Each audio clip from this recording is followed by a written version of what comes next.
أنت الرحمن يا الله أنت الرحيم يا الله أنت السلام يا الله أنت العزيز يا الله أنت القدوس يا الله أنت الجبار يا الله. ولله الأسماء الحسنى فادعوه بها.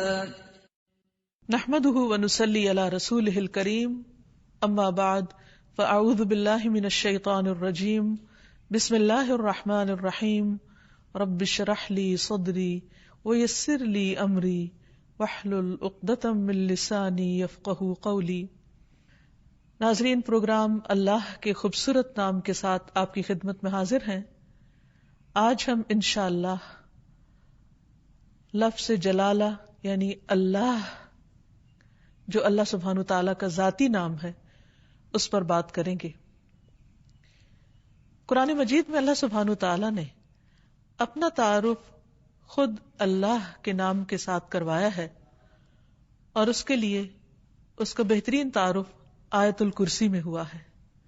اللہ لا الہ الا ہو الحی القیوم لا تأخذہ سنۃ ولا نوم لہ ما فی السماوات وما فی الارض من ذا الذی یشفع عنده الا بإذنہ يعلم ما بين أيديهم وما خلفهم ولا يحيطون بشيء من علمه إلا بما شاء وسع كرسيه السماوات والأرض ولا يؤوده حفظهما وهو العلي العظيم.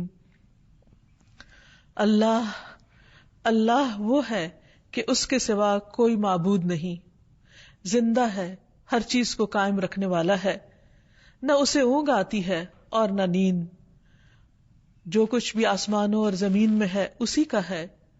کون ہے جو اس کے پاس اس کی اجازت کے بغیر سفارش کرے؟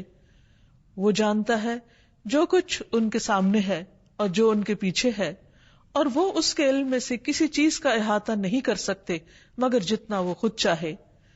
اس کی کرسی آسمان و زمین پر چھائی ہوئی ہے اور اسے ان دونوں کی حفاظت نہیں تھکاتی. وہ سب سے بلند اور سب سے بڑا ہے. یہ ہے اللہ رب العالمین. لفظ اللہ سبحانہ تعالیٰ کا ذاتی نام صرف اللہ ہی کے لیے مخصوص ہے. پوری کائنات میں اللہ کے نام سے سوائے اس کے کوئی بھی نہیں جانا جاتا. کسی اور کا یہ نام ہے ہی نہیں. هل تعلم له سمیہ؟ نہیں. یہ نام ایک انتہائی خوبصورت نام ہے. اگر اس کی تحریر پر آپ غور کریں تو اس کے ساری شیپ اوپر کو اٹھتی ہوئی جاتی ہے، جو اپنی تحریر کے اعتبار سے بھی اللہ سبحانہ تعالیٰ کی عظمت اور بلندی پر دلیل ہے. اس کو اسم الجلالہ، اللہ کا عزت والا نام، بلند نام، جلیل القدر نام، جو اسماء حسنہ میں سے سب سے عظیم اور اعلیٰ ہے، صرف اسی کا ہے. اس کے لغوی معنی کیا ہے؟ اس کا مطلب کیا ہے؟ اس کی اصل الالہ ہے، لیکن باقی اسماء کے ساتھ جب ال لگتا ہے تو الگ پڑھا جاتا ہے. لیکن سبحان اللہ، اللہ سبحانہ تعالیٰ کے اس نام میں ال اس کا حصہ بن چکا ہے. یعنی اللہ بجائے اس کے کہ ہم کہیں الالہ، وہ خاص الہ، کیا کہا جاتا ہے؟ اللہ. عربی لغت میں یہ لفظ 4 معنوں میں استعمال ہوتا ہے. نمبر 1 المعبود، یعنی اللہ کون ہے؟ وہ جو معبود ہے، خاص الہ ہے جس کی عبادت کی جاتی ہے. نمبر 2 الملجا، جس کی پناہ لی جاتی ہے، خوف میں، غم میں، پریشانیوں میں جس کی طرف رجوع کیا جاتا ہے، جو پناہ گاہ ہے. نمبر 3 المفزوع الیہ، یعنی گھبراہٹ میں جس کی مدد حاصل کی جاتی ہے. جب سارے سہارے ٹوٹ جاتے ہیں تو ہر انسان، خواہ وہ اس کو نہ بھی مانتا ہو، پھر بھی اسی کی طرف لوٹتا اور پلٹتا ہے. اور چوتھا معنی ہے المحبوب، وہ محبوب جس کے ساتھ عظیم محبت ہو، ہر چیز سے بڑھ کر محبت ہو، اور اس کے بارے میں عقل حیران ہو.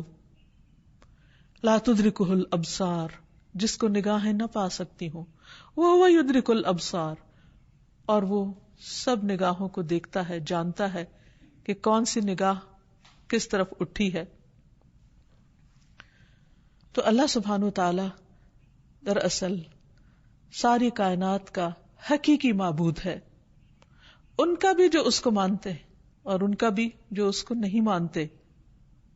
الہ برحق وہی ہے جس کی عبادت کی طرف بندوں کے دل مائل ہوتے ہیں جب وہ اس کو دریافت کر لیتے ہیں، جب وہ اس کو پہچان جاتے ہیں، جب وہ اس کی نعمتوں اور اس کی بنائی ہوئی عظیم نشانیوں کو دیکھ کر اس کی طرف مائل ہو جاتے ہیں، جب ان کے دل اس کی وحدانیت کی گواہی دینے لگتے ہیں اور پوری انکساری اور عاجزی کے ساتھ اس کے آگے جھکتے ہیں، اسی سے امیدیں لگاتے ہیں، اسی سے ڈرتے ہیں، اسی کی عظمت دل میں پہچانتے ہیں، پھر اسی کی اطاعت کرتے ہیں، اپنی ضروریات اور مشکلات میں اسی کی طرف رجوع کرتے ہیں۔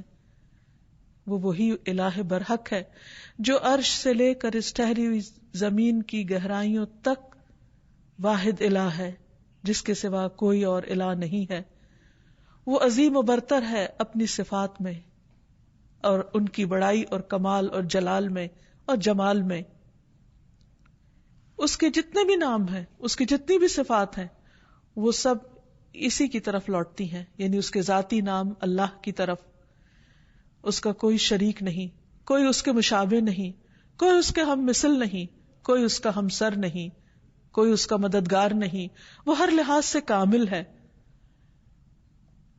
اللہ جو دلوں کے لیے باعث راحت ہے، جس کا ذکر، جس کا تصور، جس کا خیال اور جس پر ایمان دلوں کے اطمینان کا ذریعہ ہے۔ انسان جب اس کو دریافت کر لیتا ہے، جب اس کو پا لیتا ہے، جب اس کو پہچان لیتا ہے، تو پھر ہر چیز سے بے نیاز ہو جاتا ہے۔ اللہ جل جلالہ کا یہ نام قرآن مجید میں سب سے زیادہ استعمال ہوا ہے، 2500 سے زیادہ بار لفظ اللہ قرآن مجید میں مختلف جگہوں پر آیا ہے، مختلف آیات میں۔ اور جس آیت میں اللہ سبحانہ تعالیٰ کا تعارف کروایا گیا، وہ آیت الکرسی قرآن مجید کی سب سے بڑی آیت شمار ہوتی ہے۔ ابی ابن کعب سے مروی ہے کہ نبی صلی اللہ علیہ وسلم نے ایک مرتبہ ان سے پوچھا کہ قرآن کریم میں سب سے عظیم آیت کون سی ہے؟ انہوں نے کہا اللہ اور اس کا رسول جانتے ہیں۔ نبی صلی اللہ علیہ وسلم نے ان سے پھر کئی بار پوچھا تو اس پر انہوں نے عرض کیا آیت الکرسی۔